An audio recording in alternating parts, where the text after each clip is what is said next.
We talked to Senator Budd about why, knowing Democrats would like further reforms when it comes to ICE. He said, I think the Democrats are inherently afraid of their increasingly radicalized base, worried about their own primaries and elections. We're just trying to serve the American people.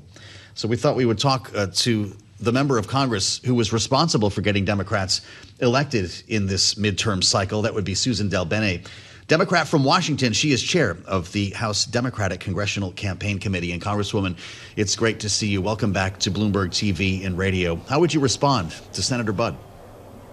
I'd respond to Senator Budd that he should probably listen to the American people. If you listen to the American people, two things are very true. One, they want to make sure that TSA workers are paid. They're struggling because they haven't been paid in so long. These are people doing important work for our communities. Making sure that we fund the Coast Guard and FEMA. We have legislation that could be passed right now to fund the parts of Homeland Security that we all agree on, things like TSA and FEMA and Coast Guard. That could be done right away while we continue to talk about the need for reforms for ICE. Look at what's happened across the country, violence in communities, 2 Americans killed because of the violence that we have seen from ICE agents. People want to see reforms across the country, are demanding reforms. If Republicans were listening to people, they would understand that and come to the table. But right now, there's a very straightforward solution. Rosa DeLauro has a bill to make sure that we fund the parts of Homeland Security that we agree on. And then we continue to make sure that we are working towards reforms for ICE.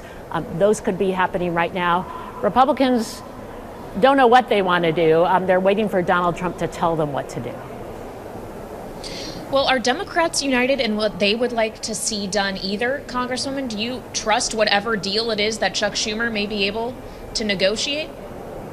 Well, look what's happened in the House. We have a piece of legislation. We have something called the discharge petition to force a vote on the floor since Republicans won't put the bill on the floor.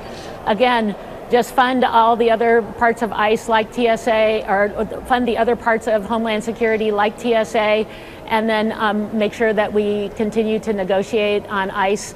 That's a very straightforward solution. Strong support. Republicans, I don't think they know what they want to do, but I think Senator Kennedy on the Republican side was clear that he thought the problem was Donald Trump.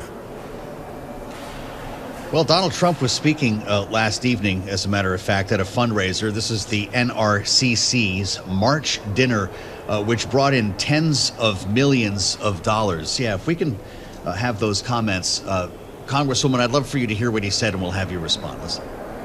Well, we have a hot party. We have a very hot party. With your help this November, we'll defeat the radical left Democrats, and we'll win a midterm victory like our country has never seen for whatever reason. I don't know what it is, but a president who wins, Republican or Democrat, almost always does poorly in the midterms. Nobody knows why, even if it's a successful presidency. I don't know if he's projecting, Madam Chair, but there are questions about the money race and the extent to which Republicans have been outraising Democrats. How concerned are you or not about that in this midterm cycle? Well, the American people are with us. We've seen that across the country. We've seen that in special elections across the country where Democrats are overperforming, flipping seats across the country, including that state legislative race. Donald Trump's, where Mar-a-Lago is located, flipping from Republican to Democrat by a wide margin. Folks are angry because Republicans have broken promise after promise. They promised to lower costs on day one, a big broken promise. Promised to only go after the worst of the worst when it came to immigration, a big broken promise.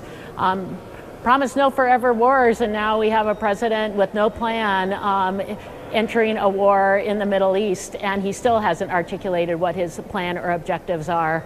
So people are angry all across the country. We have had strong support, and the American people want folks who are going to stand up for them, who aren't just going to be a rubber stamp for Donald Trump. We also have great candidates who see what's happening on the ground, who want to run, and folks with incredible backgrounds, veterans and farmers, small business owners, mayors and ministers, all who are going to help us take back the House in November.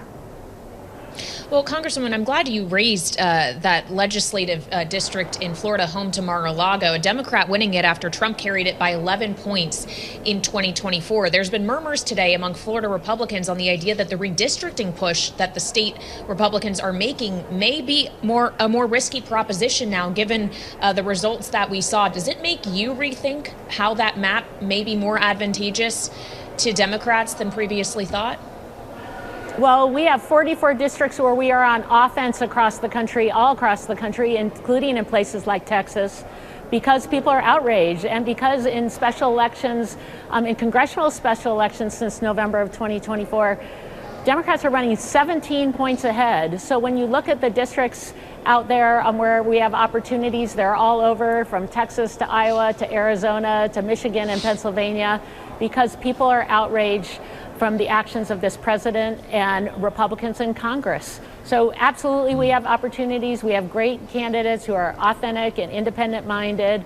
And people want folks who are going to stand up for them, not just be a rubber stamp for Donald Trump. And this Republican Congress has done nothing but wait for Donald Trump to tell them what to do.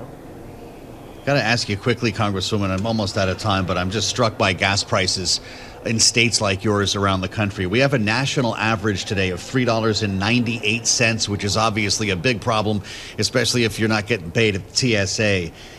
In your state of Washington, it is $5.30, which means half of your constituents are paying more than that. This is just an average. How long can your state pay that much money to fill the tank? Well, remember, folks are struggling already. Working families saw costs skyrocket because of actions from Trump, with tariffs, costs of housing, food, healthcare costs going up because of Republican actions. So folks were already struggling. Now you add this on top, all directly the result of decisions made by Donald Trump and Republicans in Congress. We know number one issue across the country is affordability, and we're going to stand up and fight for working families, unlike Republicans who seem to not care.